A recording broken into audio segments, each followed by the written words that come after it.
Blue water means different things to different people, but most would agree that when it comes to crossing oceans, Bob Perry's boats score top numbers. And of Bob's boats, none is quite so beloved as the Valiant 40. And one of them just turned up for sale in Florida, fresh from the Caribbean for 120 grand. So we better check it out.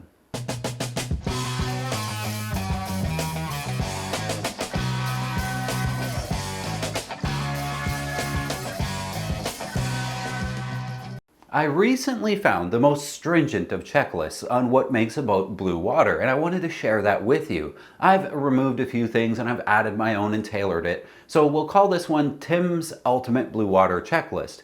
It's a hard list to top, so we're going to see how closely the Valiant 40 matches the list. Here are the requirements. 1. Encapsulated keel, so it can't fall off. Slab reefing.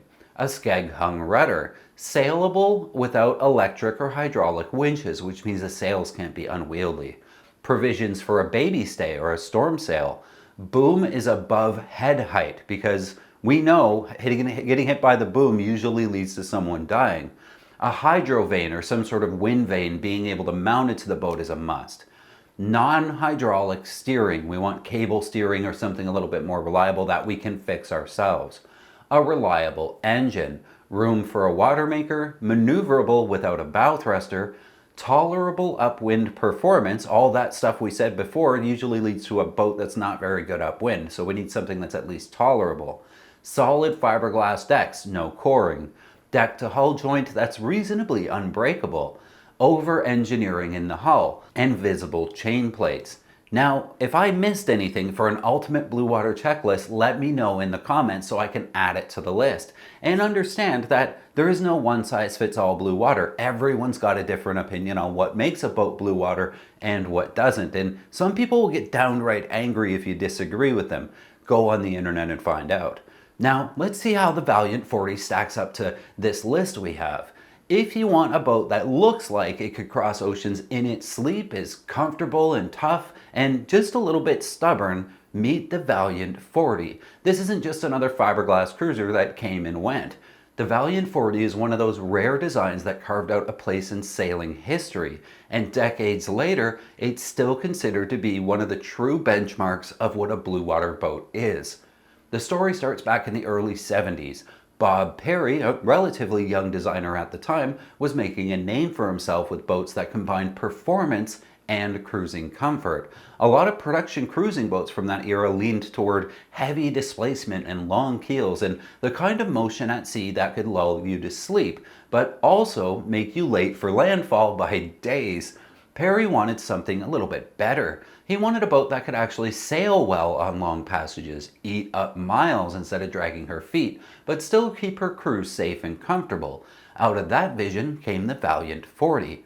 On paper, she ticks most of the right boxes. The boat is 40 feet overall with a waterline of about 34, a beam just over 12, displacement is 22,500 pounds, and she carries nearly 8,000 pounds of ballast. Draft is usually around 6 feet, though shoal versions were available. These are pretty classic sets of numbers for serious offshore cruisers. Enough heft to stand up to heavy seas, but not so much that she feels like a brick when the wind pipes up. What makes the Valiant 40 stand out, though, isn't just the raw numbers, it's how those numbers work together.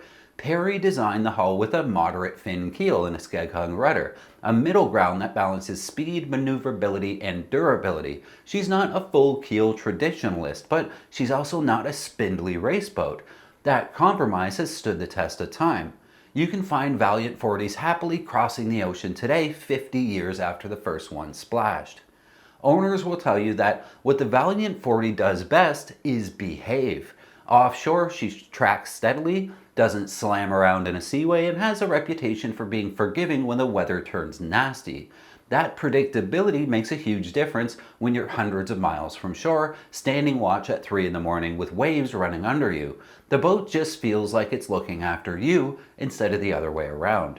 And when the breeze is right, she can move. Daily runs in the 150 to 170 mile range are not unusual, which is impressive for a fairly heavy displacement cruising design. Production of the Valiant 40 was its own little saga. The first hulls were built by Uniflight in Washington, and later production moved to Valiant yachts in Texas. Over the years, there were a handful of variants. Some had different deck layouts, some had modified interiors, and the keel depths varied. Because of that, no two Valiant 40s feel exactly alike. Step aboard 10 of them and you'll see 10 slightly different personalities, which is kind of charming if you ask me. Of course, no boat is perfect, and the Valiant 40 had its hiccups. In the late 70s, some of the boats built by Uniflight suffered from a hull blistering problem. It was traced back to a fire retardant resin in the layup. Many of those hulls have since been repaired, but if you're in the market, it's something you absolutely want to ask about. A good survey will tell you whether the boat you're looking at has been through the blister wars or whether you're about to inherit the battle. Let's talk about life on board these boats, because that's what really matters on a blue water boat. Below decks, the Valiant 40 is all about practicality. The galley is usually tucked into one side with enough counter space to actually cook while you're underway. And there's storage everywhere, in lockers, under bunks, behind settees.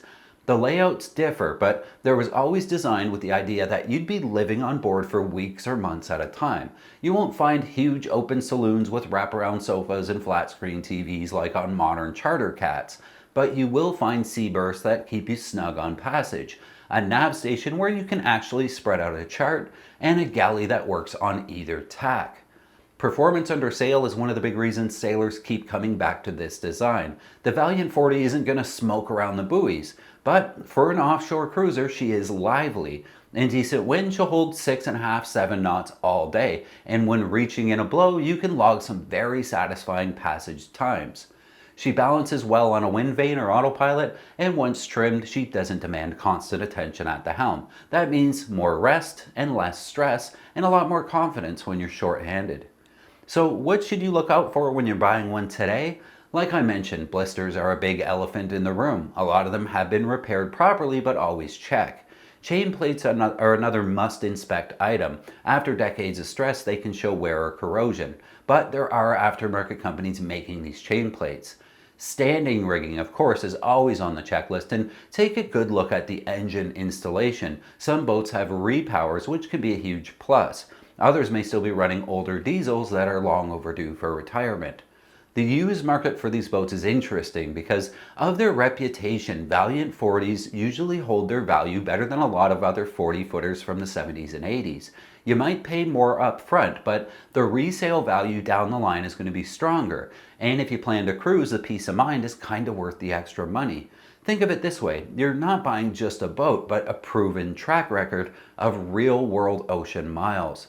Who's the Valiant 40 really for? It's not for the weekend sailor who just wants to day sail in light breezes, and it's not for someone who wants the floating condo down at the dock. The Valiant 40 is for the sailor who dreams of setting out across the Pacific, or making that Atlantic crossing to the Med, or just knowing that their boat can handle whatever the sea might throw at them. It's for people who value substance over flash, and reliability over novelty.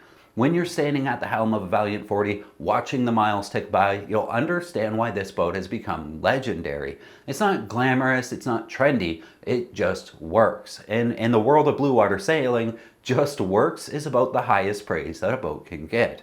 So how does this boat stack up to the ultimate blue water list? Encapsulated keel that can't fall off? No, the Valiant 40s is bolted on. Slab reefing? Yes, absolutely. Skeg hung rudder? Yes. Sailable without electric hydraulic winches? Yes, the sail plan isn't ridiculously oversized. Provisions for a baby stay or a storm sail? Yes. Boom is above head height and won't knock you out? Mostly yes. Hydro vane self-steering or monitor wind vane? Absolutely they fit on this boat. No hydraulics? Yes, it's all cable steering. Reliable engine? The Valiant 40 came with a bunch of different engines, so this is going to be boat specific. Try to find one that's been repowered. Water maker? Yes, it has room. Maneuverable without a bow thruster? Yes, owners report that with the modified fin keel, it is actually fairly capable of getting in and out of slips. Tolerable upwind performance? Yes, it actually does quite well. Solid fiberglass decks? No, they are cord. Deck to hull joint that's unbreakable? There are actually no records of the deck to hull joint failing on this boat. Over-engineered hull? Yes, this was from a time when we laid glass extremely thick. Visible chain plates, yes, they are through the deck, not bolted to the side of the boat, but you can get to them from the inside to see them or replace them if you have to.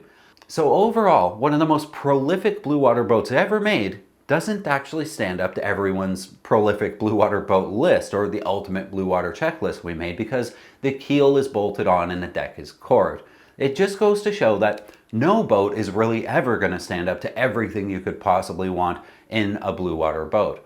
Does that make this boat unworthy? No, the Valiant scored 88% on our list.